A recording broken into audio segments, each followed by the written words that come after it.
Hello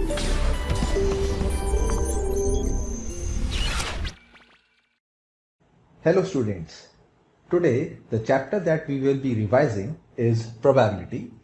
We will be जैसे आपने देखा होगा पहले we will be revising the chapter with the help of the questions. हम कुछ advanced level के जो questions previous year में आए हैं वो भी करेंगे, उसके अलावा कुछ और भी जो questions है वो हम आज solve करने वाले हैं. और as you know probability is very important chapter advanced point of view से, क्योंकि आप मिनिमम दोनों पेपर्स में एडवांस के एक एक क्वेश्चन तो एटलीस्ट प्रोबेबिलिटी का एक्सपेक्ट कर ही सकते हैं, ठीक है. And it is not like PNC के क्वेश्चंस जो होते हैं उनको इंटरप्रेट करना, उनको मैनिपुलेट करना, सोचना थोड़ा मुश्किल हो सकता है. प्रोबेबिलिटी जो होता है it is linked with PNC but not as such कि इतना डिटेल में पीएनसी की चीजें आएंगी. हमें पता जरूर रहना चाहिए पीएनसी की, अच्छी नॉलेज होनी चाहिए, but probability is much more important and much more basically जो हम कह सकते हैं कि क्वेश्चंस हम उसके जो है अच्छे से सॉल्व कर सकते हैं, ठीक है. तो चलिए स्टार्ट करते हैं. Question number 1. First question is a subset from a set of 9 smallest natural numbers. 9 smallest natural numbers are given is chosen randomly. 9 smallest natural numbers का कोई एक सेट है. Let's say a set S is given which contains 1 2 3 4 up till 9 numbers. So this is a set of 9 smallest natural numbers. इसका subset बनाया गया, ठीक है. अ subset from a set of 9 natural numbers is chosen randomly. तो पहले तो क्या आप ये बता सकते हैं नंबर ऑफ सबसेट्स कितने होंगे इसके? नंबर ऑफ सबसेट्स का आई hope you remember the formula 2 raised to the power n, that is 2 raised to the power 9. इतने नंबर ऑफ सबसेट्स होंगे. अब उसको हमने रैंडमली चूज कर लिया, ठीक है ना. 2 raised to power 9 का मतलब 512. तो कोई भी एक सबसेट चूज किया तो 512 C1 will be the sample space. Find probability that the chosen subset contains the number 5. अब वो ये कह रहा है कि आपने जो सबसेट चूज किया उस सबसेट में 5 होना चाहिए था. अच्छा 5 होना चाहिए था मतलब उस सबसेट में हमने यहाँ पर जो नंबर्स लिखे हैं उनमें से एक नंबर 5 तो होना ही चाहिए. बाकी कितने नंबर्स बचे हैं बेटा? 8 नंबर्स जो हैं वो अभी भी उसमें रिमेनिंग. तो अब हम इन यहाँ पर जो जगह बची है, एक डब्बा बचा है, ऐसे मानो यहाँ पर एक बॉक्स खाली बचा है. उस बॉक्स में हमें जो रिमेनिंग 8 नंबर्स हैं उनमें से कुछ नंबर्स रखने हैं. तो आप 8C0 से हो सकता है कोई नंबर सिलेक्ट ना करो. तो अगर आपने कोई नंबर सिलेक्ट नहीं किया तो ये जो बड़ा बॉक्स है इसमें सिर्फ 5 बचेगा. That the single number 5 containing in a box is a subset of this and basically probability that the chosen subset contains 5. तो ऐसा हो सकता है ना उस सबसेट में सिर्फ 5 हो. तो एक केस ही हो सकता है. अच्छा इन 8 में से कोई हम एक नंबर भी डाल सकते हैं. मान लीजिए यहाँ 1 रख दिया तो 1 and 5 is a subset of जो हमने 2 की पावर 9 लिखा है उन सबसेट में से एक सबसेट वो भी होगा. Similarly 8C2 8C3 and so on up till 8 के 8 एलिमेंट अगर आप यहाँ रख भी देंगे then also the set itself is considered to be a subset, right. So ये जो टोटल नंबर ऑफ सबसेट होंगे इनमें 5 कंफर्म होगा. तो ये टोटल नंबर ऑफ सबसेट कितने होंगे? 2 raised to power 8. So what will be the probability of an event? Favorable case is 2 raised to the power 8 and sample space 2 raised to the power 9. So after cancelling, the value that will come out to be 1/2. So 1/2 is written in option number B. So for this question, B is the correct answer. Clear है? Simple सा है. Just थोड़ा सा अपन एक बार warm up हो जाएं, questions कैसे करने हैं, है ना. तो these are the questions which are based on something जैसे सेट्स है, पीएनसी में जो हम कंसेप्ट पढ़ते हैं उनसे कुछ रिलेटेड ये क्वेश्चंस है, ठीक है. चलिए सेकंड करें question. Now second question, player A rolls 1 6-sided dice. एक 6-sided डाइस होती है नॉर्मल, सबने देखी है, उसको रोल करता है. At the same time B also rolls an identical dice. उसी समय बी भी एक डाइस को रोल करता है. If B rolls number equal to और ग्रेटर देन ए. अगर बी ने जो डाई रोल करी उसका नंबर ए के नंबर के बराबर आता है या उससे ज्यादा आता है देन बी विंस. तो जो बी है वो जीत जाएगा. तो क्या प्रोबेबिलिटी है ए के जीतने की, है ना. So you have to find the probability of A winning. तो इसका ख्याल रखना है अपन को, ठीक है. तो लेट्स से क्वेश्चन को सॉल्व करने के लिए बी कब जीतेगा, है ना. बी विंस, कब बी जीतेगा ये अपन देख लेते हैं.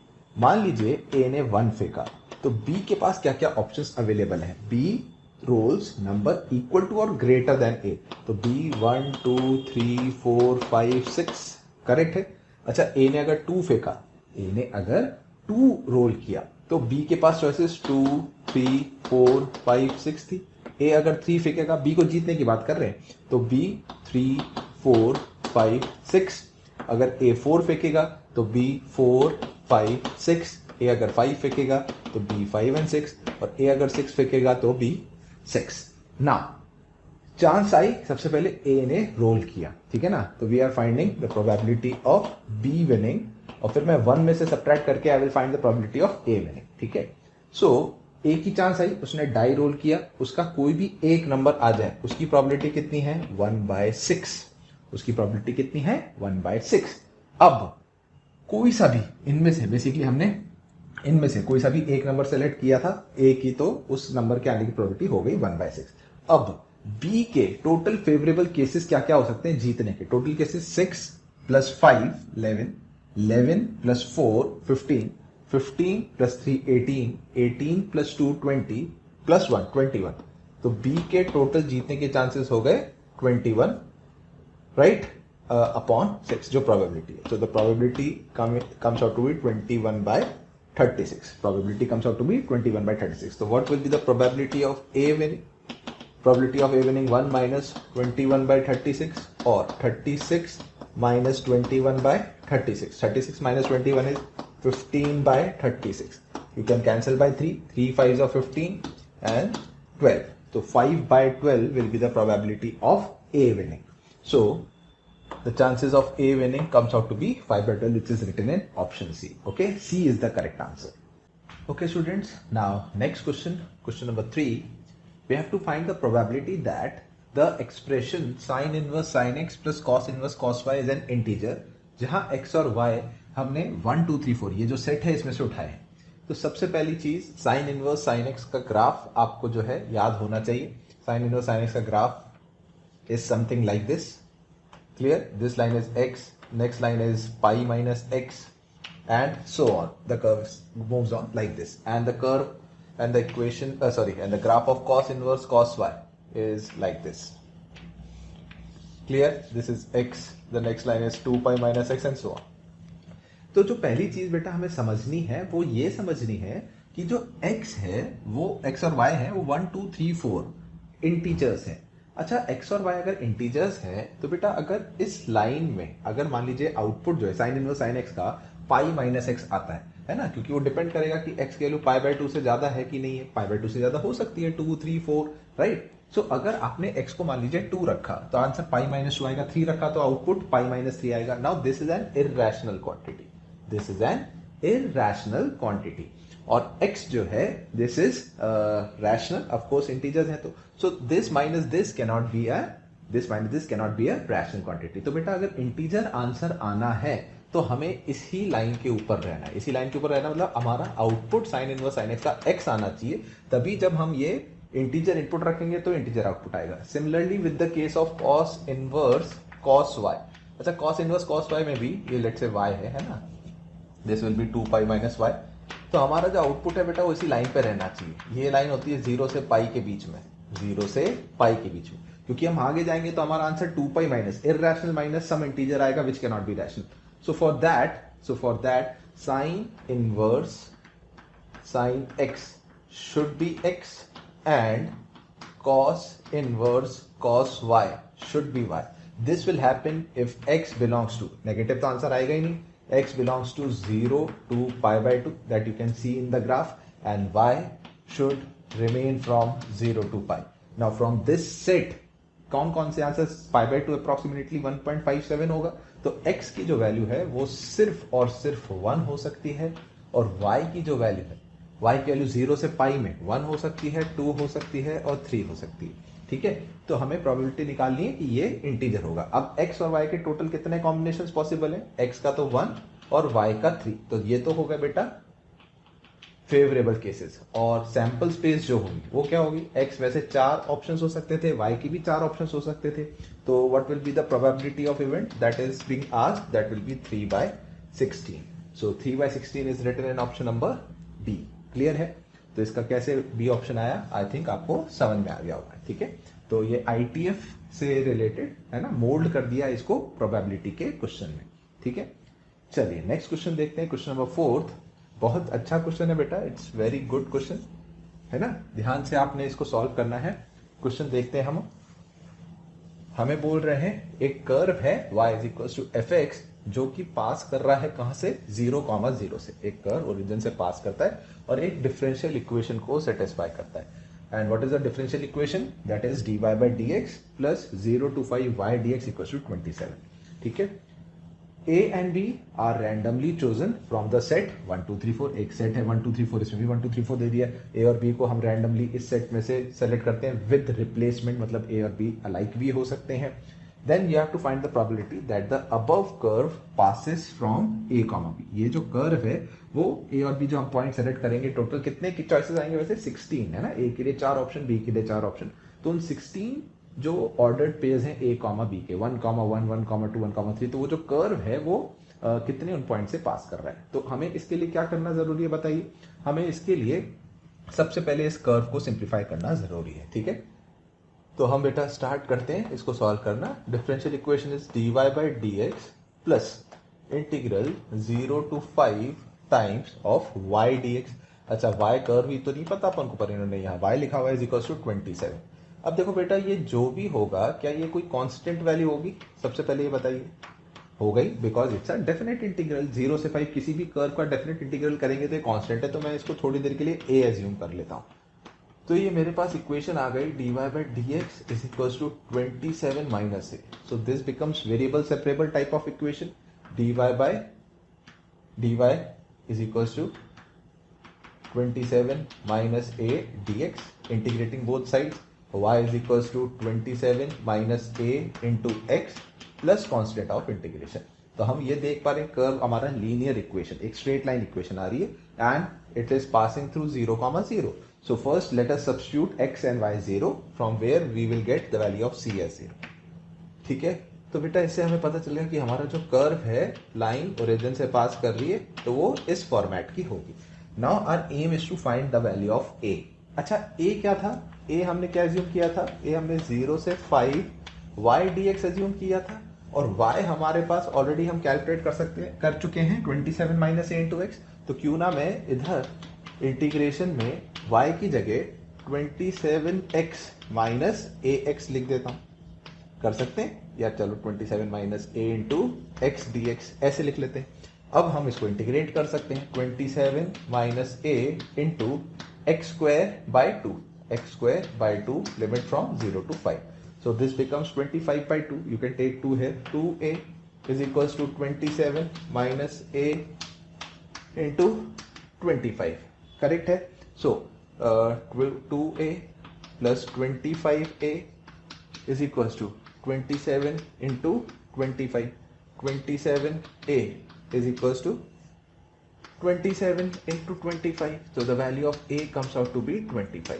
And if the value of a comes out to be 25, we will put it here and we'll get the equation of the curve as y is equals to 2x. ठीक है भाई, this is how we will find the equation of curve. Now this is a very good technique. जब भी ऐसे differential equation आए जिसमें खुद y का कोई फंक्शन हो और जैसे डेफिनेट इंटीग्रल दिया है तो बेटा वो एक कांस्टेंट फंक्शन होगा। तो first assume it to be a constant, differential equation solve करिए और फिर जब y उस कांस्टेंट और x की टर्म्स में फंक्शन आ जाता है तो उस इंटीग्रल में दोबारा वो y की वैल्यू रख के हम सिंप्लीफाई कर लेते हैं जिससे हमें वो कांस्टेंट मिल जाता है। अब हमें चेक करना है कि इसमें से कौन कौन से पॉइंट्स से सेटिस्फाई करेंगे। मान लीजिए आपने x को 1 रखा तो x को 1 रखने पर 1,2 एक पॉइंट आएगा।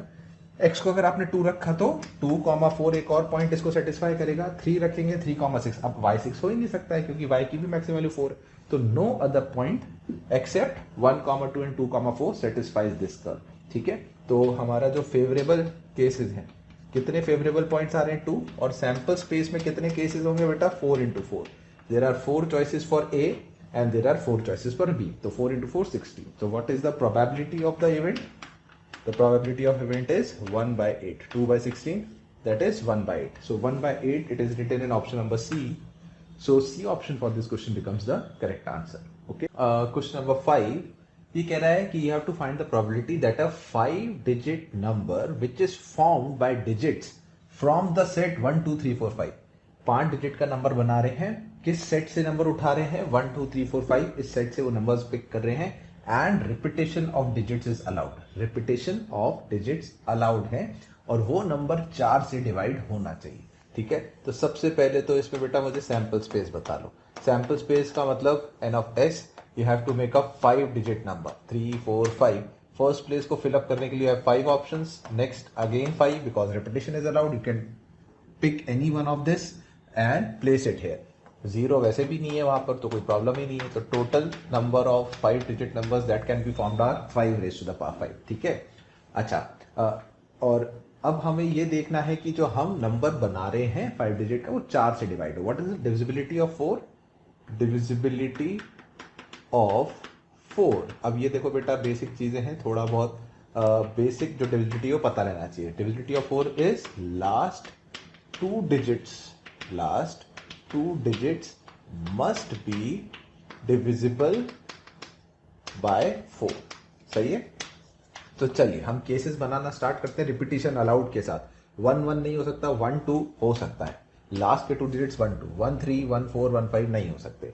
2 से स्टार्ट करते हैं, 2 1 नहीं हो सकता, 2 2 नहीं हो सकता, 2 3 2 4 हो सकता है, 2 5 नहीं हो सकता। 3 से स्टार्ट करते हैं, 3 1 नहीं हो सकता, 3 2 हो सकता है, 32 इज डिविजिबल बाय 4। 3 3 नहीं, 3 4 नहीं, 3 5 नहीं, 4 1 4 2 नहीं, 4 3 नहीं, 4 4 हो सकता है ना।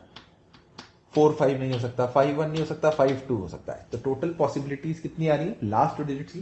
Total 5 cases for last 2 digits. ये हमने चेक कर लिया कि ये हमारे लिए आ रहा है। तो अब जब हम 5 डिजिट का नंबर बना रहे हैं, उसमें ये जो 2 नंबर है इनके लिए टोटल चॉइसेस कितनी है? 5। इसके लिए, इनके लिए तो टोटल कोई भी नंबर रखो, कोई प्रॉब्लम ही नहीं है। You can place any one of these 5 numbers. बस लास्ट के 2 नंबर्स या तो 12 24 32, तो उसके दोनों के मिला के 5 केस। तो कितने नंबर्स हो गए favourable? 5 raise power 4। So what will be the probability of your event? Favourable cases upon total cases, so that is 1/5। Clear? So 1/5 is written in option number B. ठीक है बेटा, ये इसका जो है प्रोबेबिलिटी आ गई। तो सही से डिविजिबिलिटी अगर हमें याद है, केसेस अगर बना लेंगे, तो these questions are based on permutation and combination. Probability के ये क्वेश्चंस जो पीएनसी से थोड़ा बहुत लिंक बैठते हैं वो वाले। हम अभी वैसे क्वेश्चंस भी करेंगे जो एक्सक्लूसिवली प्रोबेबिलिटी से होंगे, ठीक है, जिसमें जैसे बेस थ्योरम वगैरह आने वाला है। धीरे धीरे आगे जो है वो सब चीजें आने वाली, तो हम एक एक करके अब क्वेश्चंस उस लेवल पर लेके जा रहे हैं। ठीक है, चलिए नेक्स्ट क्वेश्चन पढ़ते हैं, क्वेश्चन नंबर 6। ध्यान से पढ़ें क्वेश्चन बेटा। ये वाला क्वेश्चन रिवीजन में आज मैं आपको जो है पहला ऐसा क्वेश्चन करवा रहा हूं जिसे हम कहते हैं कंडीशनल प्रोबेबिलिटी या बेस थ्योरम। जैसा मैंने कहा था कि अगर हमें ये नाम नहीं भी पता, फिर भी अगर आप सोच के करेंगे, बिल्कुल समझ के करेंगे, तो क्वेश्चन कर पाएंगे। तो क्या है, पहले दध्यान से क्वेश्चन पढ़े। Probability of a signal to be green is 4/5। किसी भी सिग्नल के ग्रीन होने की प्रोबेबिलिटी 4/5 है एंड रेड होने की प्रोबेबिलिटी 1/5 है। ठीक है, विच इज रिसीव्ड बाय ए। वो सिग्नल जो है ए स्टेशन है, कुछ भी है, वो रिसीव करता है और फिर उसको ट्रांसमिट करता है बी स्टेशन पर and transmitted to B. Probability of each station receiving the correct signal. हर स्टेशन सिग्नल आ रहा है, अब उसकी एक्यूरेसी है कुछ, वो एक्यूरेसी है 3/4। उस 3/4 उसके चांसेस हैं कि वो सही सिग्नल रीड करता है। If the signal received at B is green, ये दे दिया है ऑलरेडी। तो देखिए बेसिकली क्या है, 2 स्टेशन हैं ए एंड बी, और उसने यहां फिक्स कर दिया है कि यहां ग्रीन सिग्नल ही आ रहा है। स्टार्टिंग में सिग्नल ग्रीन हो सकता था, ए उसे ग्रीन रीड करता और बी को भेजता, और बी ने भी उसे ग्रीन रीड किया। ओरिजिनल सिग्नल ग्रीन था, ए ने सही रीड किया, उसने ट्रांसमिट किया। अब बी जब रिसीव कर रहा है तो उसने ग्रीन रिसीव किया। अच्छा, ऐसा हो सकता था ओरिजिनल सिग्नल ग्रीन होता, ठीक है ना। अभी मैंने क्वेश्चन आगे नहीं पढ़ा, मैं यहां रुक गया हूं। If the signal received at B is green, तो मैं पहले वो केस बना रहा हूं। अच्छा, ओरिजिनल सिग्नल ग्रीन था, ए ने गलत पढ़ा उसे, उसने ट्रांसमिट किया, और बी ने भी गलत पढ़ लिया। गलत ही पढ़ा भाई, रेड भेजा ए ने, तो ए ने गलत पढ़ा पहले, फिर ए ने गलत पढ़ के रेड बोल दिया कि रेड सिग्नल आ रहा है और ट्रांसमिट किया। अब बी ने भी उसे गलत पढ़ लिया, तो उसने गलत पढ़ लिया, तो इसका मतलब रेड को वो बोल रहा है कि ग्रीन हो गया। ठीक है, ये केस हो सकता है। अच्छा, ऐसा हो सकता है ओरिजिनल सिग्नल रेड है, ए ने उसे रेड ही पढ़ा, ट्रांसमिट किया, पर बी ने उसे ग्रीन कर दिया। मैं देखो लास्ट में ग्रीन रखना चाहता हूं, क्वेश्चन ऐसा चाह रहा है हमसे कि signal received at B is green, तो यहां तो ग्रीन रखना ही। अच्छा, ओरिजिनल रेड था, ए ने गलत पढ़ के बोला ग्रीन था, ट्रांसमिट किया। अब बी ने, जो ए ने ट्रांसमिट किया, उसको सही पढ़ लिया।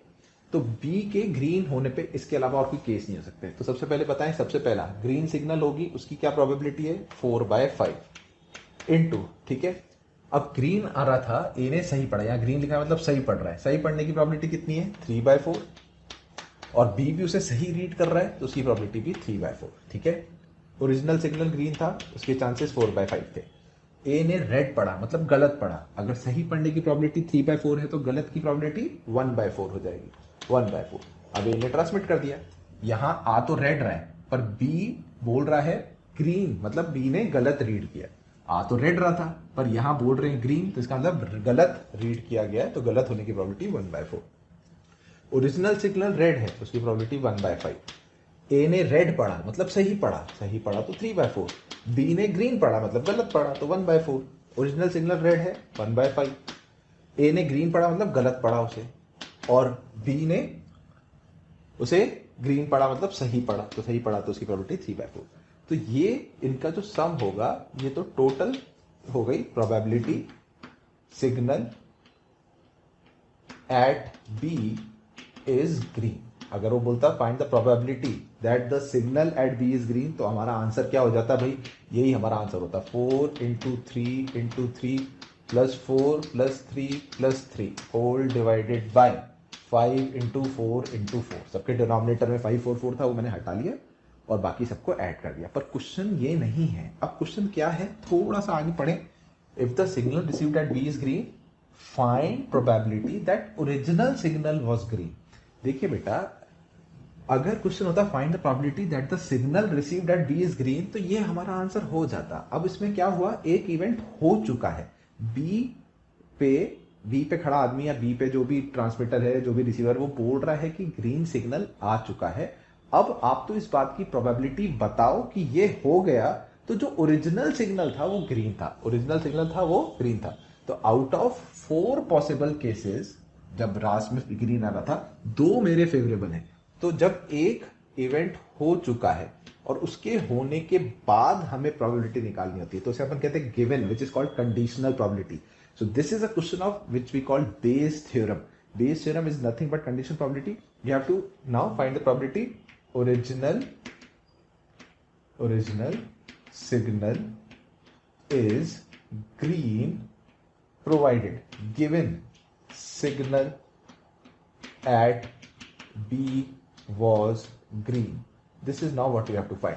तो B पे सिग्नल ग्रीन तो आ चुका है, उसके 4 केसेस थे, पर उसमें से फेवरेबल कितने हैं, 2।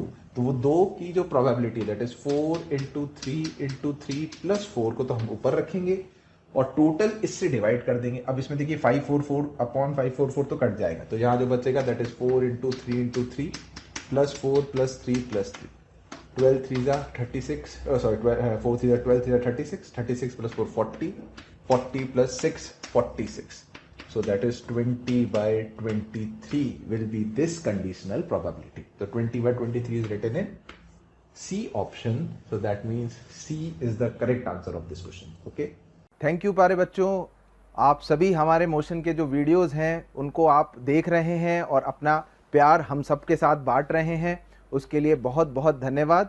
और मैं आपसे रिक्वेस्ट करता हूं कि आपको नीचे डिस्क्रिप्शन में जो लिंक दिया गया है, ताकि आप हमारे लेक्चर्स, वीडियो लेक्चर्स आराम से देख सकें, उसके लिए आप लिंक पर जाके क्लिक करें और अपना एनरोलमेंट सुनिश्चित करें। उसके अलावा अगर आप हमारे डाउट्स सॉल्विंग उसको एनरोल करना चाहते हैं, साथ ही साथ स्टडी मटेरियल भी चाहते हैं, तो वो भी डिस्क्रिप्शन में जो लिंक दिया गया है उस पर जो प्रीमियम हमारा अकाउंट है उस पर क्लिक करके आप उसको एनरोल कर सकते हैं। चलिए बेटा, नेक्स्ट क्वेश्चन करते हैं, क्वेश्चन नंबर 7। क्वेश्चन नंबर 7 में हमें दिया है 3 randomly chosen non-negative integers x, y, z are found to satisfy the relation x + y + z = 10.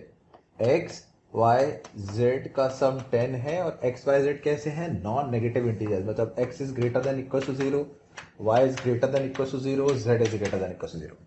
इसको हम कैसे कर सकते हैं, distribution of alike objects, 10 identical coins to be divided among 3 persons. 10 identical coins to be distributed among how many persons, 3 persons, है ना। each can receive none zero हो सकता है, वन और more, each can receive none, one और more. सो क्या formula होता था बेटा इसको करने का, n plus P minus one C P minus one. When n are the identical things, p are the persons, so you'll get 12c2. this is what, this is your sample space. कितने तरीके से तीन non negative integers का सम 10 हो सकता है, 12c2 will be the total cases. But इसमें से फेवरेबल कौन से हैं, तो क्वेश्चन पढ़िए. The probability that z is even. Now z must be even, तो बेटा हम केस बना लेते हैं, केसेस बना लेते हैं. z 0 हो सकता है, 2 हो सकता है, z 4 हो सकता है, 6 हो सकता है, z 8 और z 10 हो सकता है. अच्छा, z0 मतलब हमने 10 सिक्कों में से 10 कॉइन्स में से z को कुछ नहीं दिया और कुछ नहीं दिया, तो इसका मतलब x और y का सम 10 होना चाहिए. ठीक है, x plus y is equal to 10. अब इसमें बेटा ये वाला फॉर्मूला अगर आप यूज करेंगे, so you will get 11c1 n plus p या 2 माइनस 1 c 2 माइनस 1, तो 11c1. राइट. अब अगर z2 हो गया तो देखो आइडेंटिकल कॉइन्स हैं, 10 आइडेंटिकल कॉइन्स में से 2 कॉइन्स निकालें, और उनको निकालने का कितना तरीका है बेटा, एक ही तरीका है, सब आइडेंटिकल है, तो चॉइस ही नहीं है सेलेक्ट करने की. कोई से भी 2 आप निकालोगे तो सेम ही आएंगे आपके पास.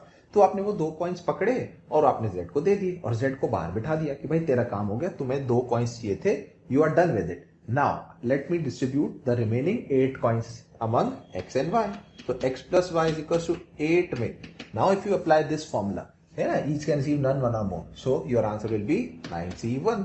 Similarly, when z is 4, so z चला जाएगा, x plus y में total sum 6 हो जाएगा. So when you apply this formula, you will get 7c1. Similarly, 5c1, 3c1 and 1c1. So total cases will be 1 plus 3 plus 5 plus 7 plus 9 plus 11. That is 6 square. Or 36. So what is the probability of your event? Favorable cases are 36 and your sample space is 12c2. That is 36 divided by, what is 12c2? 11 into 6. Right? 11 into 6 is 66. 36 upon 66. We can cancel it by 6. 6 6 are 36 and 6 11 are 6 by 11. So C option is coming out to be the correct answer. Correct? ठीक है, तो बहुत मुश्किल नहीं है. ये formula जो identical objects का डिस्ट्रीब्यूशन हम पढ़ते हैं, वो अगर आपने समझ लिया और यहाँ केस बना लिया तो खटाखट सॉल्व हो जाएगा. क्लियर? चलिए next, now will see question number 8. you have been given probability that. अब ये देखिए बेटा, जो क्वेश्चन है ये तो अभी तक सब पीएनसी से रिलेटेड क्वेश्चन थे, या इससे पहले एक बेस थ्योरम का भी क्वेश्चन कराया. अब ये जो क्वेश्चन है ये प्योर प्रोबेबिलिटी के जो फॉर्मूले हैं, या आप वेन डायग्राम वगैरह बोल लो, जनरलाइज्ड एडिशन थ्योरम जो होती है उसके जो फॉर्मूले हैं उससे रिलेटेड क्वेश्चन है. प्रोबेबिलिटी दैट एटलीस्ट है क्वेश्चन में, at least one of events A and B occurs is 0.6. Now at least one of the events occurs का क्या मतलब हुआ बेटा? At least one of the events occurs का मतलब हो गया कि let's say this is your sample space, this is happening of event A and this set represents the happening of event B.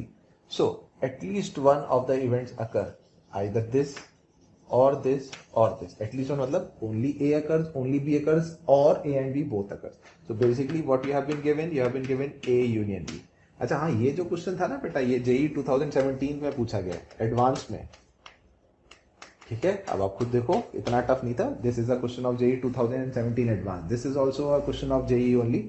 I don't remember the year, I think 87 और 88, 1987 और 88 में कभी ना कभी IIT में ये भी क्वेश्चन पूछा गया था. तो probability of A union B जो है हमें गिवन है क्वेश्चन में 0.6. ठीक है, and if A and B occur simultaneously with probability 0.2. Simultaneous मतलब दोनों का एक साथ अकरेंस, तो दोनों की एक साथ अकरेंस मतलब दोनों का इंटरसेक्शन हो गया. तो दोनों का इंटरसेक्शन कितना दिया है? 0.2. ठीक है, अब देखिए मैं जनरली कैसे समझाता हूँ, मैं ऐसे समझाता हूँ, मैं जो रीजन्स है ना, इन रीजन्स की ना नंबरिंग कर देता हूँ. मैं आपको समझाता हूँ फिर से. वेन डायग्राम को, मुझे रीजन को नंबरिंग करके सॉल्व करना बड़ा मजा आता है, बहुत आसान हो जाता है. आप लोगों को भी मजा आएगा अगर आप सीख लो तो. ये रीजन को रीजन नंबर 1, इसको 2, ये बीच वाले रीजन को रीजन नंबर 3 और इसको रीजन नंबर 4. रीजन्स की नंबरिंग करी है ना, नाम दिया है. फर्स्ट रीजन कौन सा है? जिसमें सिर्फ ए अकर कर रहा है ना. ए का पूरा जो वैसे सेट है वो तो 1+3 नंबर ऑफ एलिमेंट्स के बराबर है, बट 1 जो है एक्सक्लूसिव ए के लिए, 2 एक्सक्लूसिव बी, 3 ए और बी का इंटरसेक्शन, एंड 4 ना ए अकर कर रहा है ना बी अकर कर रहा है ना, complement of A union B. ठीक है, तो बेटा ये हमें इसका मतलब हो गया 1+2+3 की प्रोबेबिलिटी, ये हो गई 3 की probability. Now question is asking then what is the value of probability of this a naught plus probability of b naught. This can be written as 1 minus probability a plus 1 minus probability of b. Correct है? That is 2 minus probability of happening of a plus probability of happening of b.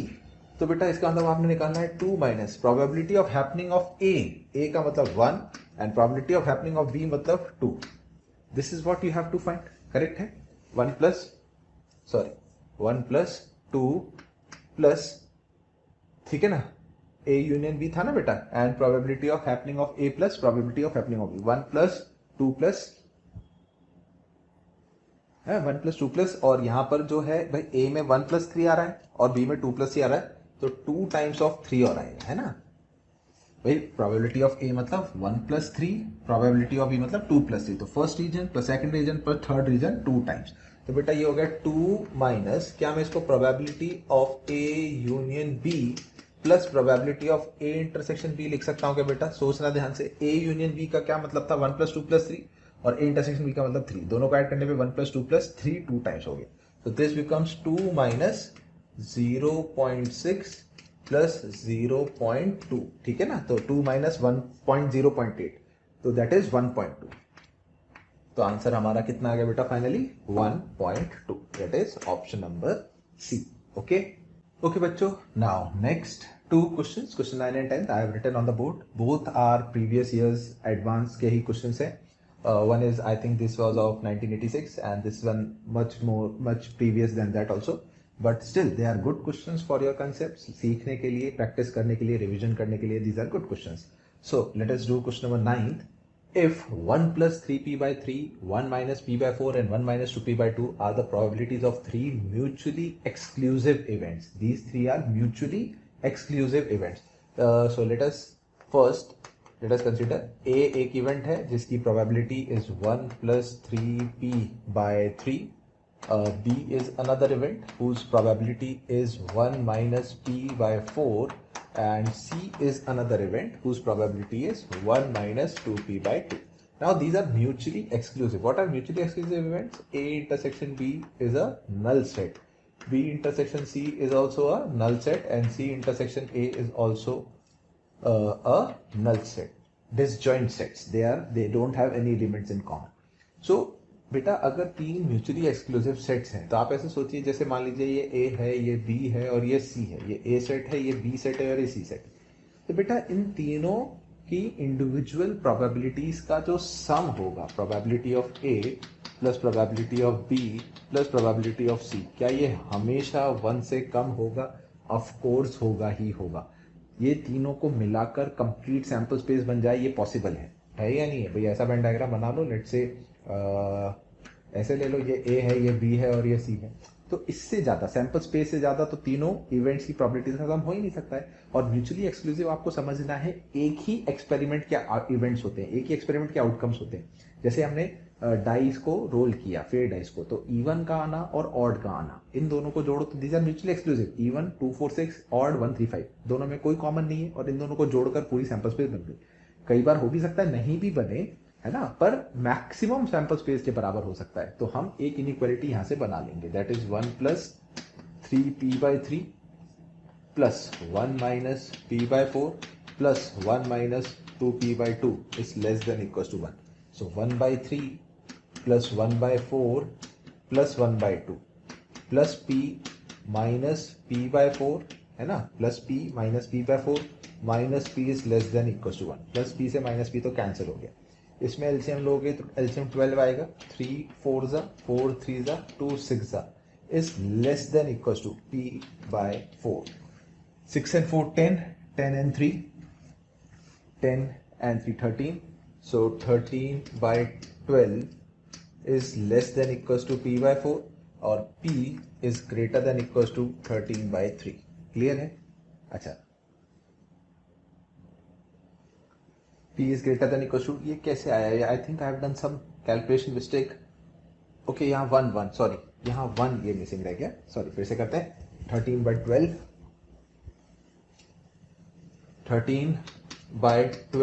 -1 is less than equals to p/4. तो 1/12 p is greater than equals to 1/3.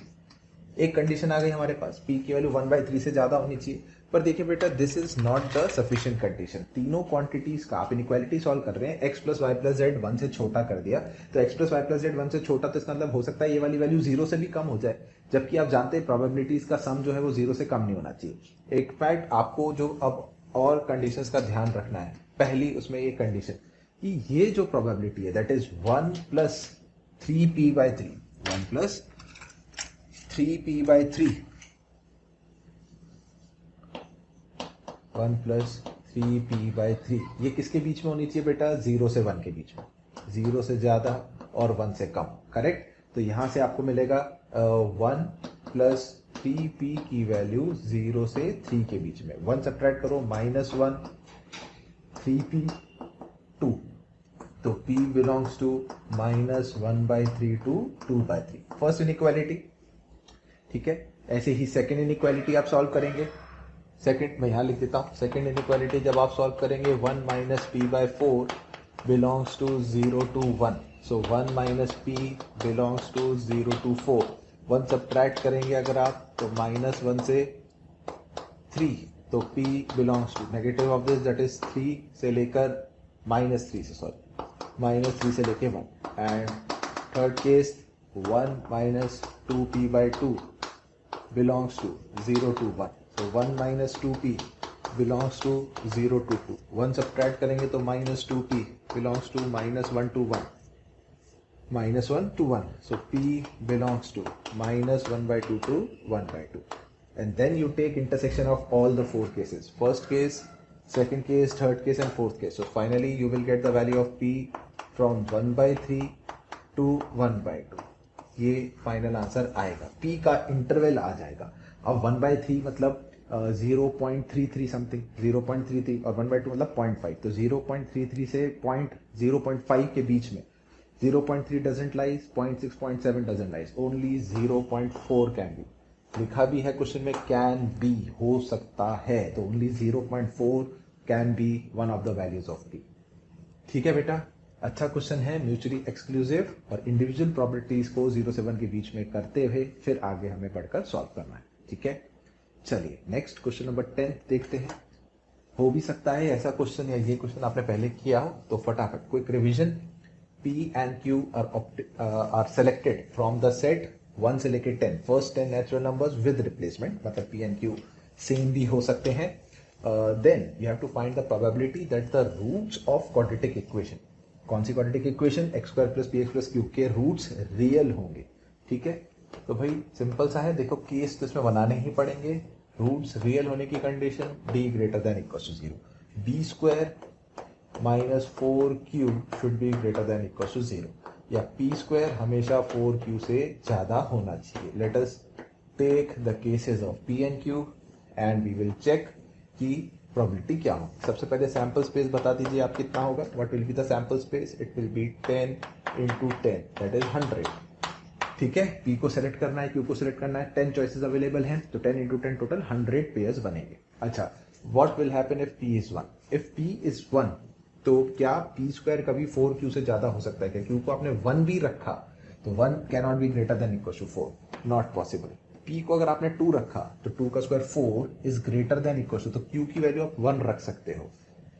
q को 1 रखोगे तो 4 - 4 0 हो जाएगा, equality hold हो रही है, करेक्ट है. ठीक है. p को अगर आपने 3 रखा, तो 3 का स्क्वायर कितना हो गया? 9. तो q को क्या क्या रख सकते हो? 1 रख सकते हो, 2 रख सकते हो. ठीक है ना. q को 1 रखोगे तो 4 और 4 2 जा 8, 9 में से 4 सब्ट्रैक्ट करो या 9 में से 8 सब्ट्रैक्ट करो, पॉजिटिव आएगा. फिर p को अगर आपने 4 रखा, तो q को आप 1 रख सकते हो, 2 रख सकते हो, 3 रख सकते हो, 4 रख सकते हो. करेक्ट है. 4 2 जा 8, 4 3 जा 12, 4 4 जा 16, 16 - 16 तक सब d greater than equal to 0 चल रहा है. 5 रखोगे तो 1 2 3 4, 5 रखेंगे तो भी चलेगा. 5 4 जा 20, 6 रखेंगे तो 6 4 जा 24, तो भी चलेगा. करेक्ट है. ये तो 25 आ रहा है. और 6 4 24 आएगा। 6 रखेंगे तो 1 2 3 4 5 6 रख सकते हैं। 7 4 28, 8 4 32 एंड 9 4 36। बिल्कुल सही, कोई दिक्कत नहीं। 9 4 36 भी रखेंगे। 6 का स्क्वायर जो आ रहा है वो भी 36 ही आ रहा है। अब 7 रखेंगे तो 1 2 3 4 5 6 7 8 9 और 10 रखेंगे तो 7 का स्क्वायर कितना है बेटा? 7 का स्क्वायर 49 और 10 यहाँ पे भी रखोगे तो 10 4 40 आएगा तो 10। तो इसके मतलब 8 रखोगे तो भी 10 चॉइसेस आएंगी, 9 रखोगे तो भी 10 चॉइसेस आएंगी और 10 रखोगे तो भी 10 चॉइसेस आएंगी। तो टोटल फेवरेबल केसेस कितने हो गए इवेंट के? काउंट कर लेते हैं। 10 20 30 40, 40 and 9 49, 49 and 6 55, 55 and 4 59, 59 and 2 61 plus 2 62. 62 are the favorable cases. So what will be your probability of event? It will be 62 by 100. 62 by 100, it's written in option. One more thing that you can do is you can solve by 1 minus करके। 1 minus मतलब when the roots of this equation are not real, they are imaginary, तो d square less than d less than 0, तो हो सकता है कम cases बने। पर ठीक है, कंसेप्ट समझना था, कंसेप्ट समझ लिया है ना। इसी के अकॉर्डिंग हम आगे बढ़ेंगे और फिर प्रोबेबिलिटी फाइंड करेंगे। तो it will be 62 by 100। Okay Okay students, now next 3 questions, question number 11, 12 and 13. Question number 11, अब बेटा ये जो क्वेश्चन है this is purely based on the formulas of probability जो हम वेन डायग्राम की हेल्प से भी कर सकते हैं और नहीं तो जनरलाइज्ड एडिशन थ्योरम वगैरह जो आप सीखते हैं फॉर 3 सेट्स, 3 इवेंट्स के लिए है, तो उससे भी आप कर सकते हैं। मुझे जो कंफर्टेबल लगता है वो है बेटा वेन डायग्राम। ठीक है, तो मैं आपको वेन डायग्राम से करना सिखाऊंगा। आप भी कोशिश करिए उसको सीखने की और फील करिए कि कितना हम इजीली सॉल्व कर पाएंगे। तो ABC आर 3 एग्जॉस्टिव सेट्स। सबसे पहले एग्जॉस्टिव सेट्स का मतलब है इन तीनों से जो है सैंपल स्पेस बन जा रही है। तो let's say this is an exhaustive set A B C। अब मैं अलग अलग रीजंस को नंबर दे रहा हूँ बेटा, 1 2 3 4 5 6 और ये कॉमन जो है 7। ठीक है ना, अलग अलग जो रीजंस मुझे दिख रहे हैं उनको मैंने नंबर दे दिया। अब satisfying probability of A union B intersection C not. सबसे पहले मैं आपको A union B intersection C not region कौन सा होगा वो बताता हूँ। A यूनियन B बता सकते हैं क्या होगा बेटा? A union B, A set ये वाला है और B सेट ये वाला है। तो यूनियन का मतलब हम इस सेट के अंदर जो जो रीजन आ रहे हैं सबको एक एक बार ऐड कर देते हैं। तो हमारे पास आ रहा है 1, ध्यान से देखना, 1 2 1 plus 2 plus 4 plus 5 plus 6 plus 7। Clear? और हमें इसका इंटरसेक्शन लेना है C नॉट के साथ। C नॉट मतलब C में क्या क्या था? ये C है, C में 3 5 7 6 था, तो C नॉट मतलब जो उसमें नहीं है, तो 1 प्लस 2 प्लस 4, 1 प्लस 2 प्लस 4। तो जब आप इसका इंटरसेक्शन लेंगे 1 2 4 कॉमन आएगा, तो this will B 1 plus 2 plus 4। तो जो फर्स्ट हमें दे रखा है इसकी जो प्रोबेबिलिटी है ना, इसकी जो प्रोबेबिलिटी है वो आपको कितनी दे रखी है? 1/7 लिख के रखते रहते हैं। Next probability of B intersection C। अब B सेट और C सेट का इंटरसेक्शन कितना होगा बेटा? ये वाला रीजन होगा, देखिए ध्यान से, B और C का जो इंटरसेक्शन है वो होगा बेटा 6 प्लस 7। सेकंड वाला मैं लिख रहा हूँ ना, 6 प्लस 7 माइनस प्रोबेबिलिटी ऑफ तीनों का इंटरसेक्शन। अब तीनों का इंटरसेक्शन तो ये वाला रीजन है, 7th रीजन, इसमें से 7 सब्ट्रैक्ट कर दिया तो सिर्फ 6 रीजन है और इसकी probability is given to be 1/50। ठीक है, and the last one probability of A intersection C। A और C का इंटरसेक्शन इज 5 प्लस 7। ठीक है, तो लास्ट में 5 प्लस 7 जो है इसकी प्रोबेबिलिटी 1/10 है। Now you have to find the probability of C minus A union B। अच्छा, C मतलब क्या है बेटा? C का मतलब है 3 plus 5 plus 6 plus 7 minus A union B। अच्छा, what is A union B now? A union B हमने यहाँ पहले भी लिखा हुआ है, 1 plus 2 plus 4 plus 5 plus 6 plus 7। अच्छा, इसका क्या मतलब होता है माइनस करने का? C में से इन दोनों का जो कॉमन है वो सब्ट्रैक्ट करो। तो इन दोनों के कॉमन में कौन कौन सा रीजन आ रहा है बेटा? 5 आ रहा है, 6 आ रहा है और 7 आ रहा है, तो वो सब्ट्रैक्ट कर देंगे तो ये सिर्फ थर्ड रीजन बचेगा। So basically you have to find the probability of region 3 जो मैं शेड कर रहा हूँ। इतने की हमें प्रोबेबिलिटी निकालनी है। ठीक है, अब now this is an exhaustive set. तो क्या मैं इसको ध्यान से देखिएगा, यहाँ है 1 2 4, यहाँ है 6 और यहाँ है 5। 1 2 4 5 6 7 इन सबको ऐड कर दूं तो 1 2 4 5 6 7 ये जो रीजन लिखा है ये पूरा ऐड हो गया। So the probability of C minus A union B को मैं कैसे लिख सकता हूँ बेटा, 1 minus this plus this plus this, इसका कॉम्प्लीमेंट होगा this plus this plus this, that is 1 by 5 plus 1 by 15 plus 1 by 10। So अगर आप LCM लेते हैं तो 30 LCM आएगा, 5 6 are 30, 52 are plus 3, तो 6 and 2 8, 8 and 3 8 and 3 11, 1 minus 11 by 30, 30 minus 11, 30 minus 11 19 by 30। So final answer will come out to be 19 by 30। देखिए कोई formula याद नहीं कर रहा है, वेन डायग्राम से सिर्फ रीजन जो है वो शेड करिए, यूनियन और इंटरसेक्शन जिस फॉर्मेट में लिखा है वो देखते जाइए और फाइनल आंसर उसी के टॉप्स में लिख दीजिए। बहुत इजी रहेगा बेटा आपको इस सॉल्व करना, ठीक है। खुद ट्राई करिएगा बेटा एक बार इस क्वेश्चन को करने इस इंटरवल से, इस मेथड से। चलिए प्यारे बच्चों, हमें रोज ढेरों और ढेरों कमेंट्स मिल रहे हैं और उसमें हमें स्टूडेंट्स की रिक्वेस्ट भी आ रही है कि सर हमें इस पर्टिकुलर टॉपिक का वीडियो चाहिए या इस पर्टिकुलर टॉपिक के हमें कुछ क्वेश्चंस चाहिए। तो मेरी आपसे एक रिक्वेस्ट है कि आप मोशन के जो है यूट्यूब चैनल पे जाइए, उसको सब्सक्राइब करिए, उसके बेल आइकन को दबाइए ताकि आपको सारे नोटिफिकेशंस टाइम टू टाइम मिलते रहें।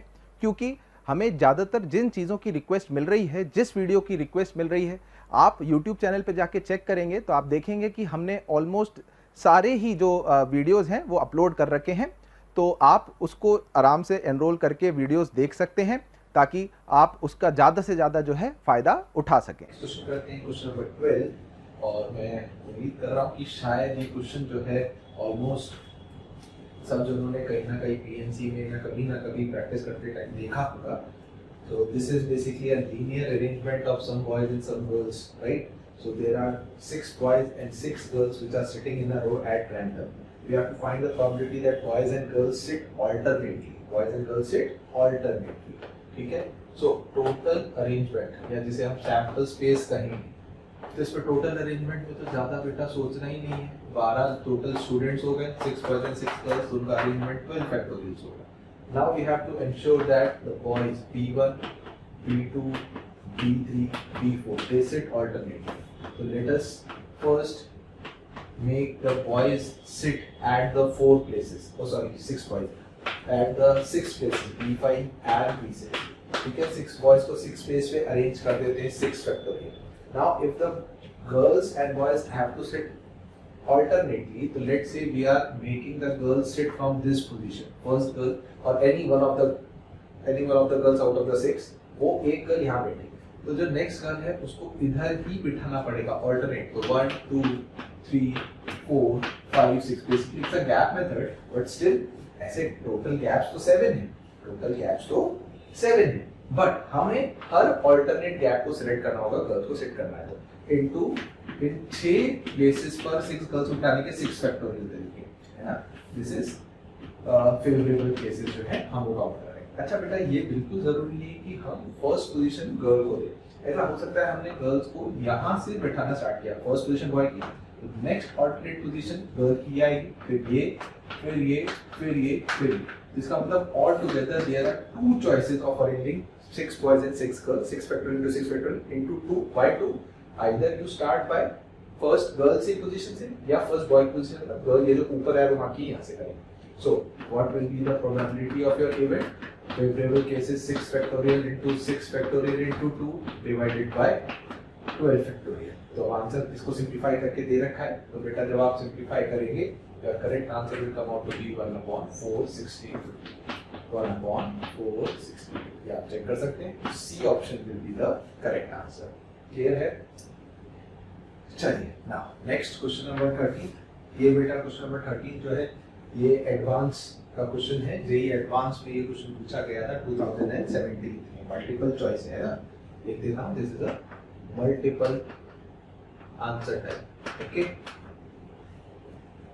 चलिए क्या पूछ रहा है इस क्वेश्चन में, देखें क्या दिया हुआ है। लेट एक्स एंड वाई, और बहुत सिंपल था ये। आप ऐसा माइंडसेट नहीं बनाना है कि हमेशा टफ ही क्वेश्चन आएंगे, ऐसा नहीं होता है। एडवांस में ऐसे सिंपल प्रोबेबिलिटी के ऐसे क्वेश्चंस भी आए हैं, है ना। Let x and y are 2 events such that probability of x is given to be 1 by 3. Probability of x is given to be 1 by 3. Probability of x given y, conditional probability. I hope you remember the formula. X given y, the probability of x intersection y upon probability of y. ये कितना दे रखा है बेटा हमें? This is given to be 1 by 3. And one more condition, probability of y given x, that is probability of x intersection y upon probability of x. This is how much? Question के हिसाब से 2 by 5. तो बेटा using this, अगर मैं यहाँ पर probability of x denominator में 1 by 3 रखूँ तो probability of x intersection y आ जाएगा 2 by 5 into 1 by 3, that is 2 by 15. ठीक है, probability of x intersection y की वैल्यू हमारे पास आ गई 2 by 15.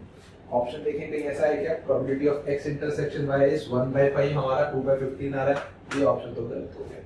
ठीक है, अच्छा, क्या हम इसकी वैल्यू को यहाँ रख के probability of y भी निकाल सकते हैं? बिल्कुल. 2 by 15 upon probability of y is 1 by 2. ठीक है क्या? So cross multiply, probability of y will come out to be 4 by 15. चलो एक डेटा और बना ले. probability of y है क्या? हाँ, ये ऑप्शन में देखो probability of a 4 by 15 है, तो ये आंसर तो कंफर्म करेक्ट हो गया. अब हमें B और C ऑप्शन के लिए जो है मेहनत करनी है. तो पहले अपन बी ऑप्शन देख लेते हैं. चलिए B option, probability of x not given y. इसका क्या मतलब हुआ भाई? इसका मतलब हो गया probability of x not intersection y upon probability of y. Probability of x not intersection y upon probability of y. चलिए मैं आपको अगर वेन डायग्राम से समझाऊं, लेट्स से ये x सेट है और ये y सेट था. ठीक है, ये 1 2 3 और 4. x not intersection y. x not क्या होगा? x में 1 और 3 है, तो x नॉट के अंदर 2 plus 4 रीजन होगा और y के अंदर 2 plus 3 है. तो जब आपने x नॉट इंटरसेक्शन y किया तो रीजन कितना आ रहा है? 2 आ रहा है. 2 आ रहा है. तो 2 को अपन कैसे लिख सकते हैं? क्या मैं इसको probability of x intersection y ना, हमें सिर्फ सेकंड रीजन चाहिए. तो सेकंड रीजन को आप probability of y minus probability of x intersection y upon probability of y ऐसे भी लिख सकते हो. तो 1 minus what is probability of x intersection y? 2 by 15. and what is the probability of y? that is 4 by 15. so this is 1 minus 1 by 2, and 1 minus 1 by 2 comes out to be 1 by 2. so that means B option will also be the correct. समझ में आया क्या किया? x और y दो set बनाए है ना. मैं हमेशा जब भी ऐसे कंफ्यूजन वेन डायग्राम से कर लेता हूँ, बहुत फटाफट, कोई कंफ्यूजन नहीं, कोई गलत भी नहीं होता, सब हमेशा सही हो जाएगा. x नॉट, x में 1 और 3 है तो x नॉट में 2 और 4 है और y में 2 और 3, इनका इंटरसेक्शन करना है. ये देखो इंटरसेक्शन, तो कॉमन आंसर आ गया 2. 2 रीजन कैसे आएगा? अगर मैं y में से इन दोनों का इंटरसेक्शन हटा दूं, y में से मैंने x इंटरसेक्शन y हटा दिया, सॉल्व कर दिया. अब हमें प्रोबेबिलिटी C का चेक करना है. C यहाँ सॉल्व कर लेता हूँ. बेटा ये जनरलाइज्ड एडिशन थ्योरम होती है. Probability of x union y का फॉर्मूला बताओ. Probability of x plus probability of y minus probability of x intersection y. Probability of x हमें दे रखा है 1 by 3. प्रोबेबिलिटी ऑफ y आपने सॉल्व कर लिया 4 by 15 minus probability of x intersection y 2 by 15. ठीक है, तो एलसीएम लेने पर 15, 3 5 are 15 plus 4 minus 2, 5 plus 4 9 minus 2 7 by 15 ये वैल्यू आ गई. और यहाँ पर कितना लिखा है? 2 by 5, मतलब ये भी गलत है. इसका मतलब 13th क्वेश्चन का करेक्ट आंसर्स हो गए A and B. तो प्योर फॉर्मूला बेस्ड जहाँ थोड़ा सा मैनिपुलेशन हो जाता है x नॉट इंटरसेक्शन y निकालने में, वो भी इतना टफ नहीं. ऐसा क्वेश्चन 2017 एडवांस में था, तो हम एक्सपेक्ट कर सकते हैं कि इतना भी अगर आप सीखेंगे तो काफी चांसेस हैं कि ऐसा क्वेश्चन अगर हमारे आए तो हम कर पाएंगे. ऐसे क्वेश्चंस की जरूर से प्रैक्टिस होनी चाहिए बेटा. ओके बेटा, next question number 14th and 15th. ये दोनों ही क्वेश्चन मुझे काफी पसंद है. क्वेश्चन नंबर 14th हो सकता है आपने करा हो, बट रिवीजन के लिए हम दोबारा करेंगे. It is a question of Bayes theorem. दोनों इंटीजर टाइप है बेटा. This is also integer type and this is also integer type. और ये जो है this is a geometrical probability based question. ठीक है, चलिए एक ही करके करते हैं. पहले क्वेश्चन नंबर 14th हम देखते हैं. क्वेश्चन 14th में वो कह रहा है एक टेस्ट में एग्जामिनी जो है वो या तो क्वेश्चन को गेस करता है, कॉपी करता है, या he knows the answer of a multiple choice correct. Multiple choice correct question होता है मतलब 1 और मोर देन 1 आप मान सकते हैं. मैं आपको बता रहा हूं क्वेश्चन में ऐसा दिया हुआ है कि इट्स 1 और मोर देन 1 करेक्ट. 4 ऑप्शन हैं टोटल। प्रोबेबिलिटी ऑफ गेसिंग, प्रोबेबिलिटी कि वो गेस करता है 1/3, प्रोबेबिलिटी वो कॉपी करता है 1/6। तो प्रोबेबिलिटी उसे पता है 3 ही चीजें हैं, तो ये टोटल एग्जॉस्टिव होंगे। तो 1 - 1/3 प्लस 1/6 ये होगा भाई। तो 1 - 1/2, probability of knowing the answer is 1/2। और क्या दिया हुआ है, हमें दे रखा है कि his answer is correct given he copies. Probability that his answer is correct given he copies is given 1/8। Probability that his answer is correct given he knows the answer, given he knows. देखो भाई क्या हो सकता है, 3 तरीके से बच्चा एक क्वेश्चन को आंसर दे सकता है। या तो वो कॉपी करेगा, अच्छा कॉपी करने की प्रोबेबिलिटी कितनी है, क्वेश्चन में बोल रहा है 1/3, 1/6। अब उसने कॉपी किया, अब उसका सही हो जाए, अच्छा कॉपी किया गिवन, उसका आंसर करेक्ट है गिवन वो कॉपी कर रहा है, वो क्वेश्चन ने ऑलरेडी 1/8 दे रखा है। अच्छा हमने निकाल लिया वो उसे पता है, उसे पहले से ही पता है आंसर, तो उसकी प्रोबेबिलिटी थी 1/2। अच्छा अगर उसे पता है तो उसका आंसर करेक्ट हो, correct answer given he knows, तो ये तो कंफर्म 1 होगा ना, जब उसे पता ही है तो करेक्ट करेगा, तो ये श्योर इवेंट हो गया, तो ये हो जाएगा। अच्छा अब जो अगला निकालना है that is probability his answer is correct given he guesses it, वो गेस कर रहा है। अब आप ऐसे सोचिए बेटा, हमें ABCD 4 ऑप्शन है, ठीक है, और ये मल्टीपल चॉइस है। मल्टीपल चॉइस मतलब एक भी सही हो सकता है, एक से ज्यादा भी सही हो सकते हैं।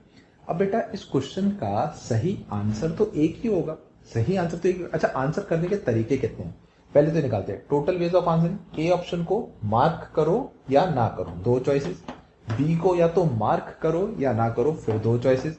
और सी को मार्क करो या ना करो, 2 चॉइसेस। और डी को मार्क करो या ना करो, फिर 2 चॉइसेस। तो total number of ways of answering कितना हो गया, 2⁻16। और इसमें से 2⁴, और इसमें से एक हम सब्ट्रैक्ट करेंगे जब हमने चारों में से कोई ऑप्शन मार्क नहीं किया। भाई आंसर करना है तो एक ना एक ऑप्शन तो मार्क करना ही। तो टोटल वेज ऑफ आंसरिंग हो गया 15। उन 15 अलग अलग तरीकों से जो आप आंसर कर सकते हो, सही आंसर एक ही होगा। लेट्स से ए और बी मार्क किया, ए और बी सही आंसर थे, तो ये जो 15 अलग अलग वेज आपने किए उनमें सिर्फ एक ही बार ऐसा होगा ना जब आपने ए और बी को मार्क किया था। So probability that his answer is correct वो एक ही तरीका है आउट ऑफ 15 जब वो गेस कर रहा था, ठीक है। तो सबसे पहले अपन ये निकाल लेते हैं, प्रोबेबिलिटी ही आंसर करेक्टली। पहले तो अपन ये देखते हैं कि वो आंसर कितने तरीके से करेक्टली आंसर कर सकता है। सबसे पहले हो सकता है उसने गेस किया था, गेस करने की प्रोबेबिलिटी 1/3।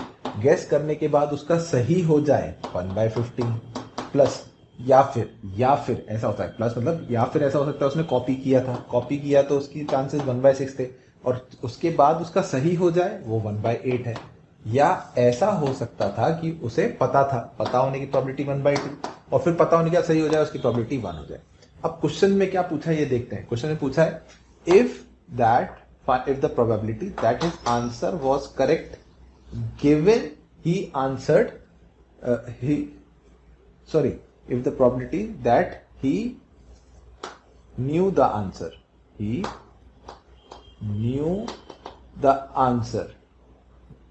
ठीक है ना, given that he answered it correctly, ये हमें जो है वो A/B है। क्वेश्चन सही कर लीजिए, if the probability that he knew the answer given he answered it correctly, तो बेटा उसने आंसर तो कर दिया, अब इस बात की प्रोबेबिलिटी निकाल, उसने आंसर कर दिया और उसका आंसर करेक्ट हो गया, वो हम निकाल चुके हैं। अब इस बात की प्रोबेबिलिटी निकालो कि उसे ऑलरेडी पता था, तो इसका मतलब ये जो है ये हमारा फेवरेबल हो गया। प्रोबेबिलिटी जब आप जो निकालना है आपको, probability that he knew given he answered correctly, ठीक है ना। This is now what we have to find. The favourable is 1/2 into 1 divided by 1/45 plus 1/8 is 48 plus 1/2। तो बेटा जब आप ये सॉल्व करेंगे और answer will come out to be 360/390। Answer will be 360/391। So it is of the form A/B, A and B coprime. आप check कर लीजिए को प्राइम है, तो final answer B minus A का will be 31. B is 391 and A is 360. Subtract करने पे answer will come out to be 31. ठीक है, ये क्वेश्चन खरी कर लीजिएगा। If the probability that he knew the answer given he answered correctly, वो हमें फाइंड करना था। तो this becomes base, एक इवेंट एक इवेंट मतलब उसका आंसर सही हो 3 तरीके से हो सकता था, कॉपी करके, गेस करके या पता था। उसकी प्रोबेबिलिटी निकालने के बाद इस चीज की प्रोबेबिलिटी निकालो कि ये तो हो चुका है, अब ये क्योंकि 3 तरीके से हो सकता था तो उनमें से किसी एक के होने के क्या चांसेस है, तो that one will be favourable divided by the total probability. Clear है? चलिए नेक्स्ट आप क्वेश्चन नंबर 15 पर आते हैं। ठीक है, अच्छा, और यही क्वेश्चन अगर मान लीजिए सिंगल करेक्ट होता, ऑप्शन 4 है पर सिंगल करेक्ट होता, तो उसको आंसर करने के कितने तरीके थे? 4, या तो ए मार्क करता, या बी करता, या सी करता, या डी करता। तो 4 वेज में से एक तरीका होता, एक वे होता जो सही आंसर देता, तो सही होने की प्रोबेबिलिटी 1/4 हो जाती। जब वो गेस कर रहा होता है ना, तो उसके अकॉर्डिंग आंसर चेंज हो जाएगा। तो क्वेश्चन इसलिए ध्यान से पढ़ें, क्या लिखा हुआ इस टाइप के क्वेश्चन में, मल्टीपल चॉइस में 1 और मोर देन 1 है कि सिंगल करेक्ट है। तो जैसे इस क्वेश्चन में मैंने आपको बताया, इट वॉज 1 और मोर देन 1 टाइप। चलिए question number 15। Now again this is a very good question. A and B are two events such that A और B दो events हैं such that probability of A union B 3/4 के बराबर या उससे ज्यादा हो सकता है, और probability of A intersection B का रेंज दे रखा है 1/8 से 3/8। तो मतलब A और B जो है वो म्यूचुअली एक्सक्लूसिव नहीं है, उनका कुछ ना कुछ इंटरसेक्शन, कम से कम उनका इंटरसेक्शन 1/8 तो आएगा ही आएगा, और ज्यादा से ज्यादा 3/8 हो सकता है। अगर A की प्रोबेबिलिटी X है और B की प्रोबेबिलिटी Y है, तो X और Y से इन इनइक्वालिटी के अकॉर्डिंग जो रीजन प्लॉट हो सकता है, this is what geometrical probability is all about. वो रीजन जो है उसका एरिया अगर A/B है तो हमें ऐसी वैल्यू निकालनी। तो सबसे पहले आपको देखो ये समझना है बेटा, वेन डायग्राम में अगर ये A सेट है और ये B सेट है, ये इनका इंटरसेक्शन होता है, तो जो probability of A plus probability of B होगा बेटा, अच्छा, A यूनियन B की मिनिमम वैल्यू कितनी है? 3/4। तो ये क्या हमेशा इनके probability of A union B से तो ज्यादा होगा ही होगा? बताइए भाई, probability of A plus probability of B का मतलब ये वाला रीजन प्लस ये वाला रीजन, और B में ये वाला रीजन प्लस ये वाला रीजन, तो जो इंटरसेक्शन वाला पार्ट है वो 2 बार ऐड हो गए। ठीक है, तो अगर हम कह रहे हैं A यूनियन B की कम से कम वैल्यू 3/4 है, अच्छा, इनफैक्ट इसमें अगर मैं probability of A intersection B भी ऐड कर दूं, इसकी मिनिमम वैल्यू ऐड कर दूं, इसकी मिनिमम और इसकी मिनिमम वैल्यू ऐड कर दूं, तो probability of A plus probability of B confirm probability of A union B plus probability of A intersection B के मिनिमम से ज्यादा ही होगा। इक्वल तो होंगे जब आप, अच्छा, इंटरसेक्शन जोड़ दोगे तो दोनों इक्वल तो हो ही जाएंगे। अब देखो ऐसे समझिए, आज लेट से कि अगर ये ऐसे दो एग्जॉस्टिव सेट होते, एक A होता और एक B होता, समझ में आ रहा है? एग्जॉस्टिव सेट है ये, A और B एग्जॉस्टिव सेट, तो यही इन दोनों का यूनियन सैंपल स्पेस बन जाता। तो जो probability of A plus probability of B minimum, हमने कम से कम इनको जो है 1/8 इंटरसेक्शन मैंने माना है कि इसकी ये प्रोबेबिलिटी है कम से कम 1/8। अच्छा, इसको अगर और पुश करो, इनका इंटरसेक्शन को बढ़ाना स्टार्ट करो, तो जो probability of A probability of B है, तो इसकी जो मिनिमम इंटरसेक्शन था उससे तो उसकी वैल्यू ज्यादा ही आएगी। भाई आप इसको, आपने इसको धक्का देके और अंदर कर दिया मान लो ऐसे, तो इनिशियली जो probability of A plus probability of B थी वो इस वाली वैल्यू से तो ज्यादा ही आने वाली है ना, जो सम था, क्योंकि ये रीजन जो है, एरिया जो है इसका कम होता जा रहा है। ठीक है, तो हम कहेंगे कि X, इससे हमें पता चल गया X प्लस Y जो है वो हमेशा किससे ज्यादा होगा? मिनिमम कितना है बेटा? 3/4, और A इंटरसेक्शन B का मिनिमम कितना है? 1/8। इससे हमें एक इनइक्वालिटी मिलती है कि X plus Y is always greater than equal to 8, 4 to the 6 plus 7/8। X plus y is always greater than equal to 7/8। ठीक है, अच्छा, अब हमें इसमें ये भी देखना है, देखिए, और एक इनइक्वालिटी और होती है कि probability of A plus probability of B जो होगा is always less than equal to 1 plus probability of A intersection B। अच्छा, नाउ ये व्हाट इज 1 प्लस? अब 1 प्लस A इंटरसेक्शन B का क्या मतलब है? देखिए ऐसे समझिए कि मान लीजिए A सेट है और ये B सेट है, ठीक है ना, तो जब आपने A यूनियन B किया, A यूनियन B इसी के बराबर आएगा, और जब A इंटरसेक्शन B किया तो वो B सेट के बराबर आएगा। अच्छा, अगर ये कंप्लीट एग्जॉस्टिव सेट हो जाता तो probability of A plus probability of B, अच्छा, अगर ये अलग अलग भी होते हैं ना, ऐसे समझिए, अगर ये अलग अलग भी होते, ये A होता और ये B होता, तो A और B की प्रोबेबिलिटी मैक्सिमम, अगर एग्जॉस्टिव सेट्स हैं और ये सैंपल स्पेस के बराबर है तो 1, और A इंटरसेक्शन B की जो मैक्सिमम वैल्यू जिस समय होगी, इंटरसेक्शन B की जो मैक्सिमम वैल्यू होगी जिस समय पूरा मान लो इसके अंदर चला जाए या उनका ओवरलैपिंग ज्यादा है, उससे हमेशा छोटी हो। इसका मतलब X plus y is always less than equals to 1 plus 3 by 8 plus, तो x plus y is less than equals to 11 by 8. तो बेसिकली हमें दो इनइक्वालिटीज मिल गई, एक तो x प्लस वाई की वैल्यू हमेशा 7 by 8 से ज्यादा होनी चाहिए, और दूसरी इनइक्वालिटी मिल गई कि x प्लस वाई हमेशा 11 by 8 से कम होना चाहिए। साथ ही साथ में आपको ये भी पता है कि x जो होगा वो हमेशा 0 से 1 के बीच में होगा, और y जो होगा वो भी 0 से 1 के बीच में होगा, क्योंकि x और y प्रोबेबिलिटी है, तो या तो इम्पॉसिबल इवेंट या मैक्सिमम श्योर इवेंट, तो 0 से 1 के बीच की वैल्यू आई। अब इसको देखते हुए अगर आप रीजन प्लॉट करना चाहो, ठीक है ना, इसका अगर आप रीजन जो है प्लॉट करो, तो मैं ये हटा रहा हूं और रीजन जो है वो मैं बना देता हूं। तो x 0 से 1 और y 0 से 1, फर्स्ट क्वाड्रेंट में एक 0 और 1 के बीच में एक स्क्वायर आएगा, बेसिकली आएगा,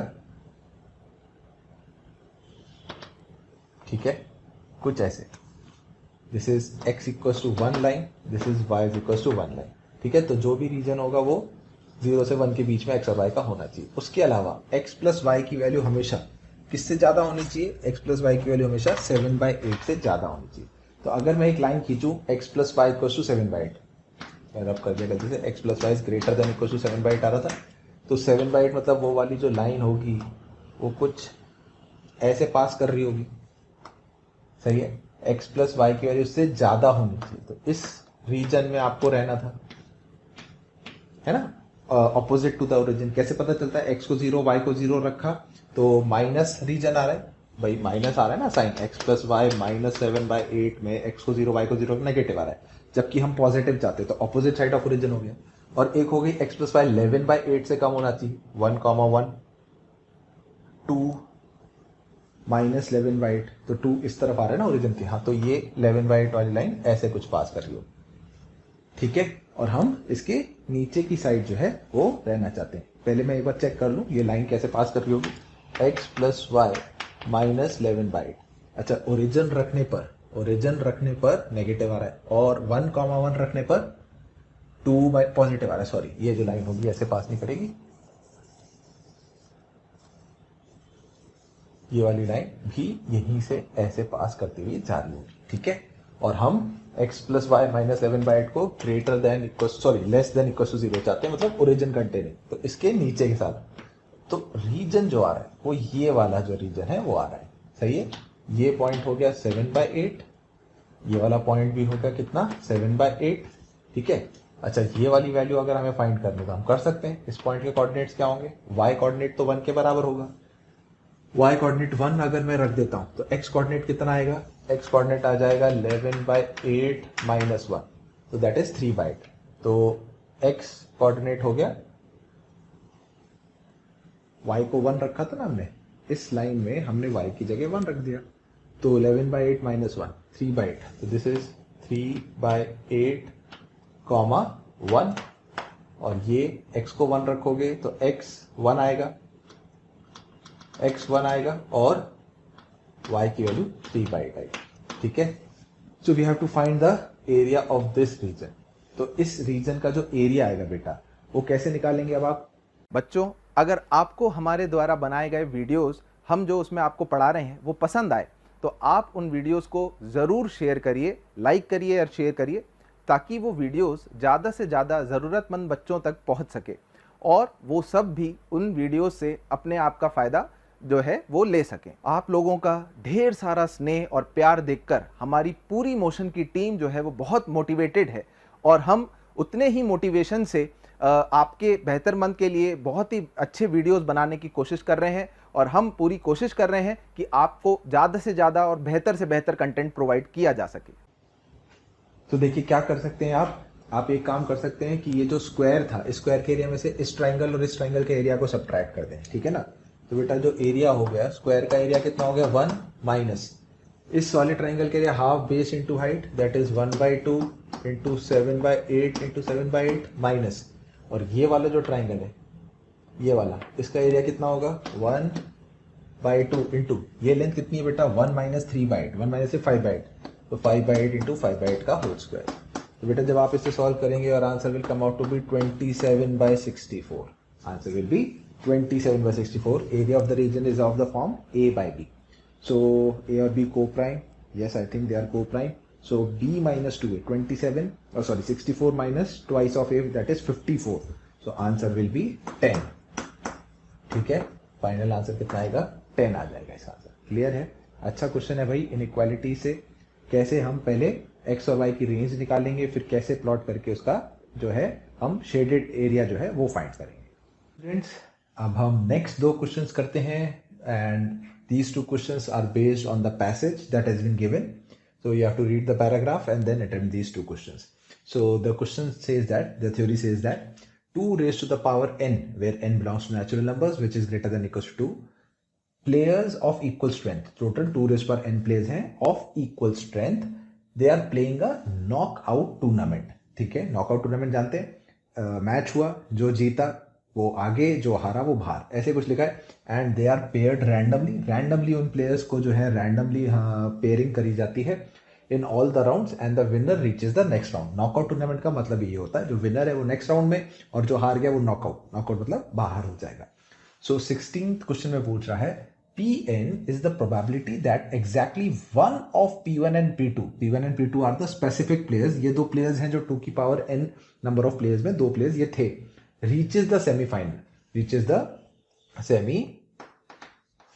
ठीक है, P1 P2 में से एग्जैक्टली एक जना सेमीफाइनल में पहुंचना चाहिए. ठीक है, so out of 2 raise to the power n players, 2 players are P1 P2 and remaining 2 raised to the power n minus 2 players are also there.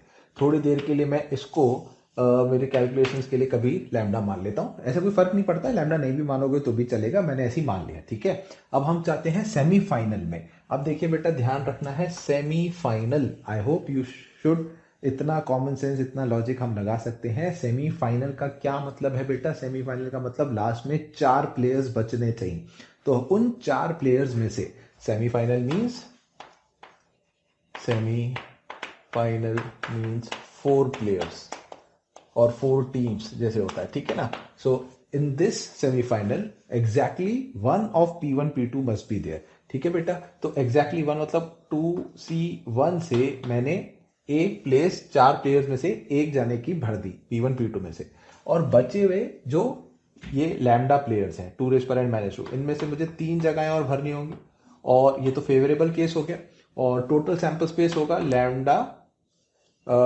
Lambda plus 2 basically, है ना, 2 रेज पर n लैम्डा प्लस 2, तो lambda plus 2 C4.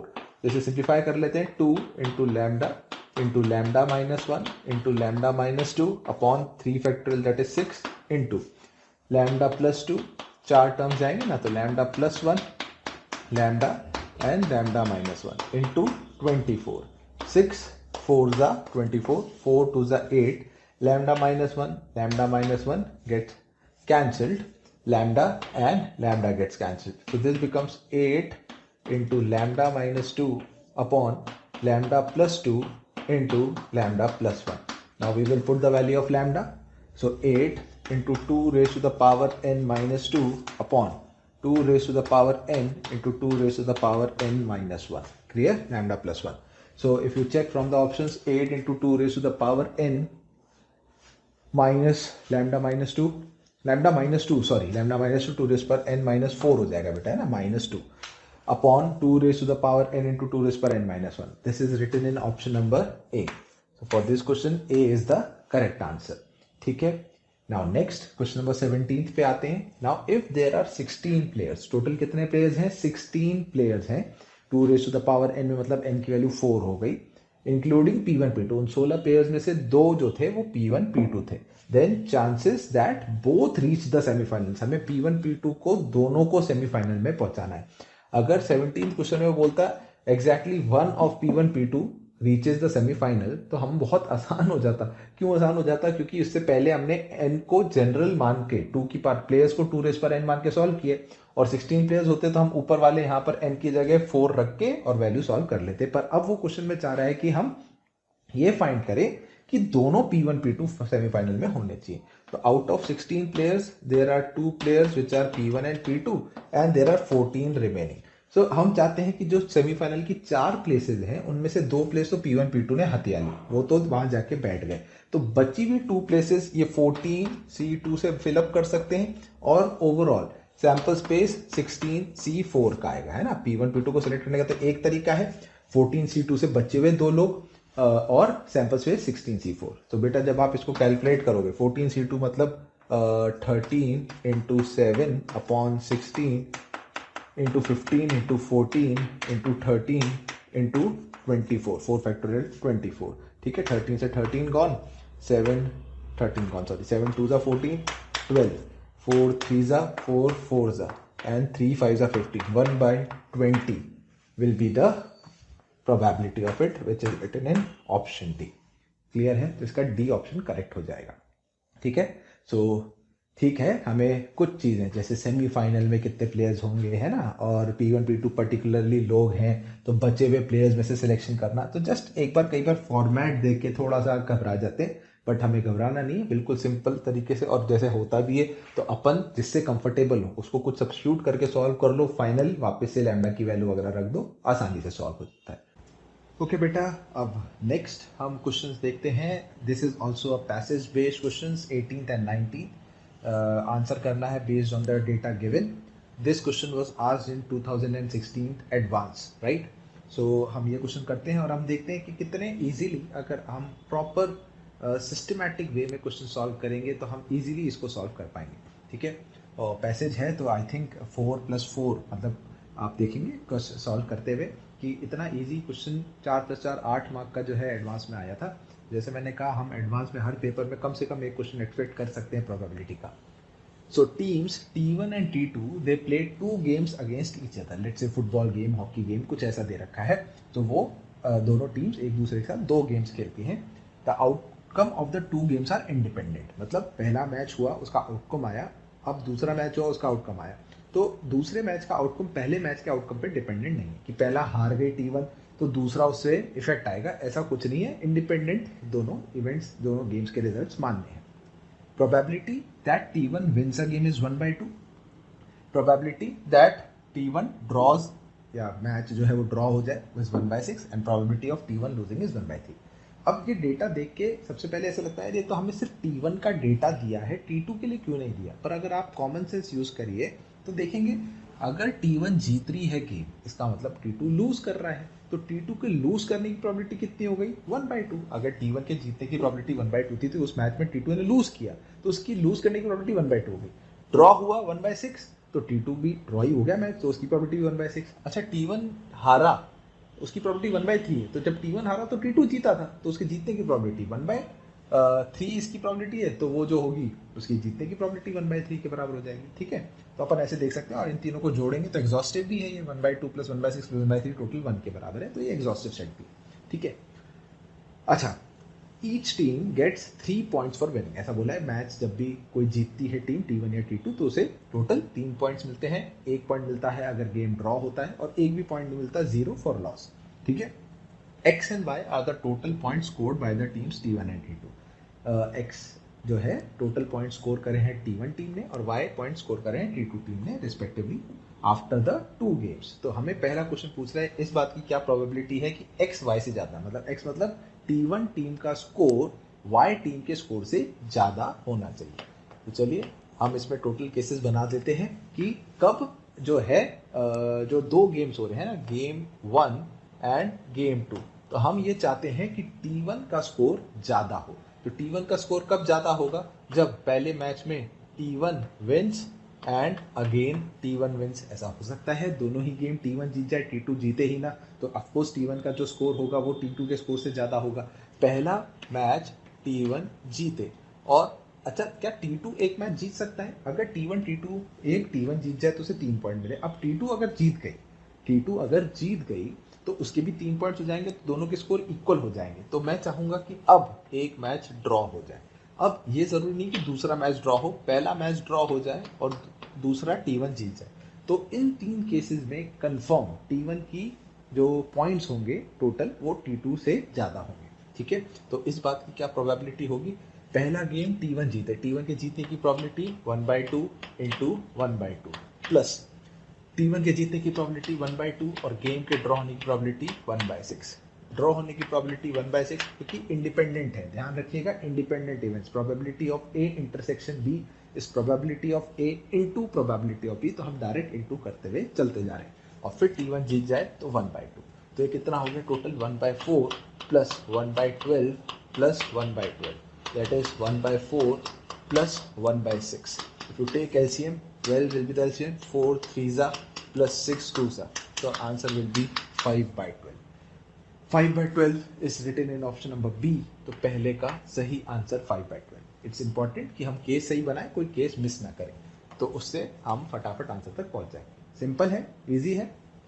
Question number 19 question में बोल रहा है अब x और y के जो है पॉइंट्स, दोनों के नंबर ऑफ जो पॉइंट्स है वो दोनों के सेम होने चाहिए.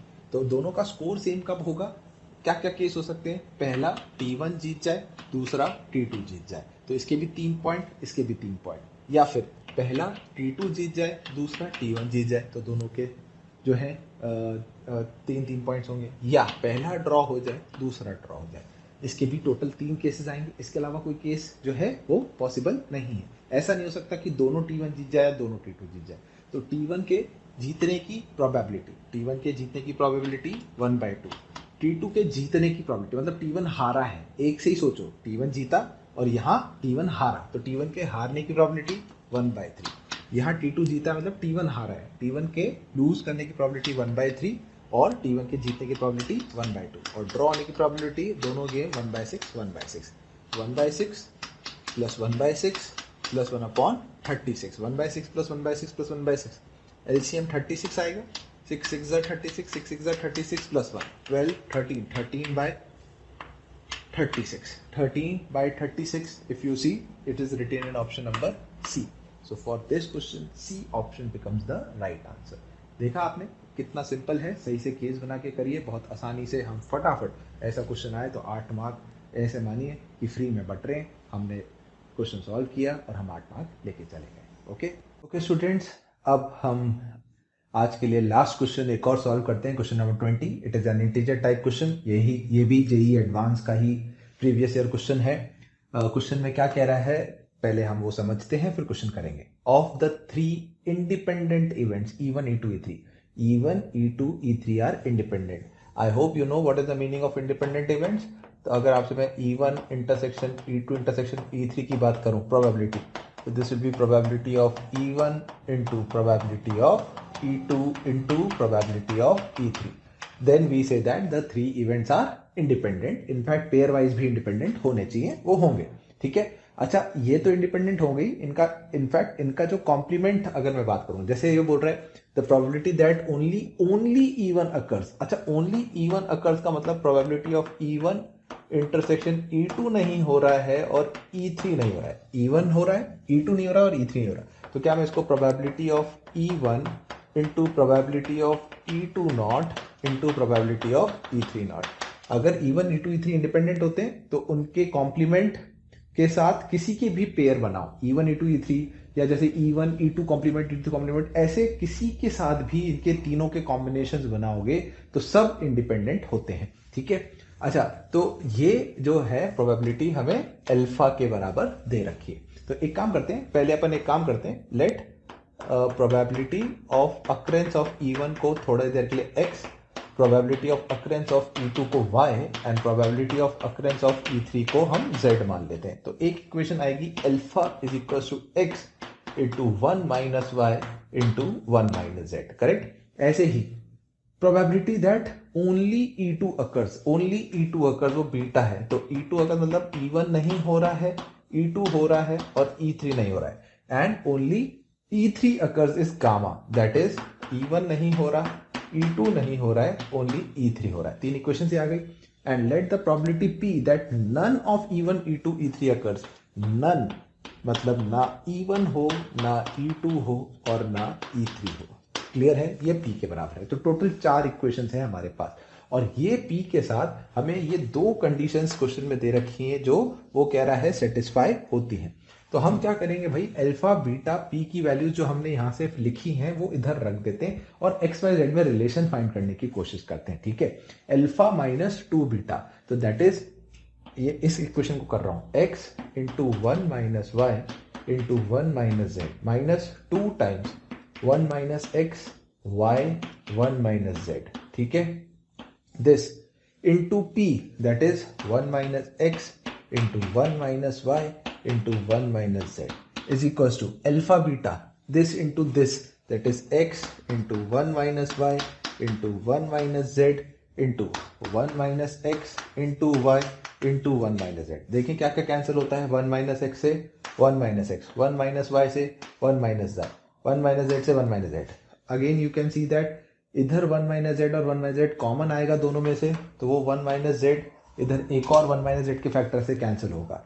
x minus x y minus 2y प्लस 2xy is equals to xy। दिख रहा है? आई होप यहां से आपको दिख रहा होगा x और y बच जाए। तो बेटा 2xy माइनस xy ये पूरा कैंसिल हो गया। So we get a relation that x is equals to 2y। ठीक है, बिल्कुल ऐसे ही अब हमने फर्स्ट कंडीशन सॉल्व करी थी इसके थ्रू। अब मैं इस कंडीशन को सॉल्व करता हूं, beta minus 3 gamma, beta 1 minus x into y into 1 minus z minus 3 times of gamma 1 minus x into 1 minus Y into z, ठीक है। This into p that is 1 minus x into 1 minus Y into 1 minus z, ठीक है, is equals to 2 times of beta gamma, beta into gamma 1 minus x into y into 1 minus z into gamma 1 minus x into 1 minus Y into z. Let's see, 1 minus x से 1 minus x, 1 minus Y से 1 minus Y, 1 minus Z से 1 minus Z, 1 minus x common आए तो 1 minus x into 1 minus x common लेके 1 minus x से cut जाएगा। क्या बचेगा बेटा यहाँ, y minus y z minus 3z plus 3yz is equals to 2yz. So 2yz, 3yz, yz gets cancelled. So you get a relation y is equals to 3z. From these two relations, now what you have to find, you can check probability of occurrence of E1, वो हमने क्या माना था x, upon probability of occurrence of E3, वो हमने क्या माना था z. So what you have to find, you have to find x and z का ratio, ठीक है क्या। So x अगर 2y है और y को मैं यहाँ रख दूं 3z, तो मेरे पास रिलेशन आ गया x equals to 6z। x equals to 6z, इसका मतलब x अपॉन z की वैल्यू कितनी आ गई, 6 आ गई। सो इंटीजर टाइप था, तो the ratio of x and z comes out to be 6। Okay, I hope ये क्वेश्चन समझ में आया होगा और बाकी क्वेश्चंस भी आपको जो है रिवीजन के लिए सफिशिएंट है, आपने इतना रिविजाइज किया होगा। सो कॉन्फिडेंस रखिए, है ना। पीएनसी की बेसिक जो कंसेप्ट हैं वो जरूर पढ़ के जाइए प्रोबेबिलिटी के लिए। बाकी प्रोबेबिलिटी के खुद के जो कंसेप्ट हैं, बेस थ्योरम, कंडीशनल प्रोबेबिलिटी, है ना, बायनॉमियल प्रोबेबिलिटी, इंडिपेंडेंट इवेंट्स, इनको जरूर एक बार रिवाइज करके जाइए। ओके बच्चों, अगर आप चाहते हैं कि आपको हमारे द्वारा पढ़ाए गए वीडियोस, स्टडी मटेरियल या और भी कुछ चीज़ों की ज़रूरत है वो आप तक पहुंचे, तो आप नंबर 18002121 वापस रिपीट करता हूं, 18002121 पर कॉल करिए। कोई भी क्वेरी है आप इस पे कॉल करिए, आपकी क्वेरी का पूरा समाधान मिलेगा।